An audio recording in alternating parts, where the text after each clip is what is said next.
နိုင်ငံတကာသတင်းတစ်ပုတ်အနေနဲ့ကတော့အမေရိကန်ပြည်ထောင်စုမြို့တော်ဝါရှင်တန် DC ကဂျူးပြတိုက်အနီးမှာမေလ21ရက်နေ့ညက X-ray သံရုံဝန်ထမ်း2ယောက်ပြစ်ဒဏ်ခံခဲ့ရပါတယ်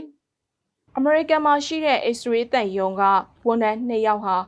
ည9နာရီအချိန်လောက်မှာဝါရှင်တန် DC မြောက်ပိုင်းဂျူးပြတိုက်အနီးမှာပြစ်ဒဏ်ခံခဲ့ရတာဖြစ်ပြီးတနက်သမားကိုချက်ချင်းဖမ်းဆီးရမိခဲ့ပါတယ်။တနက်သမားကတော့အီလိုနိုက်ပြည်နယ်ရှီကာဂိုမြို့ကလာတဲ့အသက်30အရွယ်အမျိုးသားတစ်ယောက်ဖြစ်ပါတယ်။ပြစ်ခတ်မှုနဲ့ပတ်သက်ပြီးဖမ်းဆီးထိန်းသိမ်းထားတဲ့တပ်ဖြတ်သူကိုဆက်လက်စုံစမ်းမေးမြန်းနေတယ်လို့ရဲတပ်ဖွဲ့ကပြောကြားခဲ့ပါတယ်။တန်ယုံဝန်ထမ်းအမျိုးသားနဲ့အမျိုးသမီး2ယောက်စလုံးသေဆုံးခဲ့ရတယ်လို့ Metropolitan ရဲတပ်ဖွဲ့ရဲရှုပ်ဖြစ်သူကသတင်းစာရှင်းလင်းပွဲမှာပြောကြားခဲ့တာဖြစ်ပါတယ်။တနက်သမားဟာအရှုပ်ချထားစဉ်အတွင်းပါလက်စတိုင်းလွတ်မြောက်ပါစေ